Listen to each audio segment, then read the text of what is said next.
जैसे अभी पंजाब का आप माहौल देख रहे हैं, खालिस्तान की बात हो रही है या कनाडा में बात हो रही है, उसका इफेक्ट यहाँ पे पड़ रहा है। आज भी किसी हिंदुस्तानी को कोई मतलब नहीं है खालिस्तान मूवमेंट से। आज भी जितने भी सिख हैं वो सारे हिंदुस्तान के साथ हैं सर। एक छोटे से कुछ एक लोग जो एंटी एलिमेंट्स लोग हैं वो एक विदेशी धरती में बैठकर, और उनको कोई प्यार नहीं है खालिस्तान से। एक बिजनेस है सर, पैसा मिल रहा है उनको। दुनिया की सबसे महंगी चीज इंफॉर्मेशन। इंफॉर्मेशन कलेक्ट करने से ज्यादा खतरनाक पता है क्या है सर? गलत इंफॉर्मेशन आपको ना मिल जाए। फॉल्स इंफॉर्मेशन सबसे खतरनाक है दुनिया में। लकी जी, आप पंजाब के मुख्यमंत्री साहब का मुख्यमंत्री बादल साहब के साथ भी रहे, उनके साथ कैसा था? सर बादल साहब के साथ भी बढ़िया रहा। एक दिन तो बादल साहब को पहचानने में ही टाइम लग गया मुझे, क्योंकि सबकी एक जैसी दाढ़ी थी। पहले दिन ही गया तो बहुत सारे लोग एक साथ आए, तो पहले यही पता चल गया कि बादल साहब कौन है इसमें। तो रहा एक, मतलब कुछ दिन रहा। मुझे आई थिंक, मुझे याद नहीं कि मैं 10 दिन 12 दिन रहा। शायद उस टाइम अकाली दल की गवर्नमेंट थी, सुखबीर सिंह बादल उनके डिप्टी सीएम हुआ करते थे उस टाइम। हाँ, एक चीज़ था एक्चुअली। एक जगह थी वहाँ पर, क्या बोलते हैं, पंचकुला में एक गुरुद्वारा है आपका। तो पंचकुला में एक गुरुद्वारे में गया था, तो शायद एक छोटा सा मैटर हुआ था। हमारी कॉन्वाई वहाँ पर खड़ी थी बादल साहब की। तो एक दिल्ली, मतलब पंजाब पुलिस के जो आईपीएस थे, वो सिविल ड्रेस में थे और वो आ रहे थे कारगेट की ओर, जो हमारा कॉन्वाई था। तो उन्होंने मुझे बोला कि इस गाड़ी में सुखबीर सिंह बादल भी बैठेंगे। तो यार तो मैंने बोल दिया सर इसमें अलाउ नहीं है इस गाड़ी में बैठना। तो उन्होंने मुझे बोला यार कि सुखबीर सिंह बादल हमारे डिप्टी सीएम है यहाँ पर और बादल साहब के बेटे भी हैं। तो मैंने कहा अलाउ नहीं है सर गाड़ी में बैठना, क्योंकि गाड़ी में बैठना जो मेरे को जो ऑर्डर्स थे उसमें सिर्फ बादल साहब ही बैठ सकते, दूसरा कोई नहीं बैठ सकता था।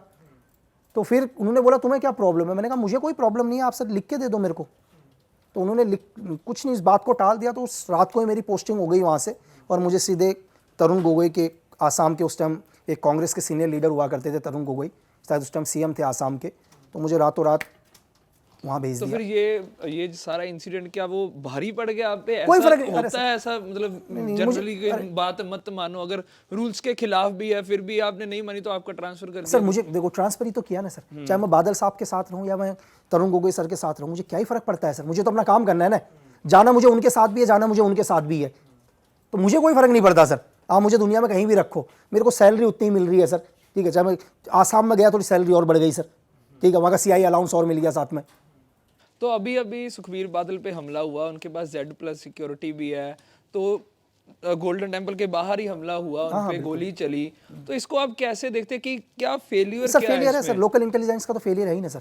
देखो, सिक्योरिटी तो आप छोड़ो, सिक्योरिटी तक पहुंचने से पहले बहुत सारे रिंग्स होते हैं सर हमारे। हम उस रिंग्स के ऊपर बात नहीं करेंगे कि हमारे एक्सटर्नल रिंग्स कौन सा होता है, RNW का रिंग कौन सा होता है, IB का कौन सा, MI का। हम नहीं आता, हम लोकल रिंग्स के ऊपर आ जाते हैं। स्टेट का कोई ना कोई तो ऐसा रिंग होगा जो कंटिन्यू सुखबीर सिंह बादल को वॉच कर रहा था सर।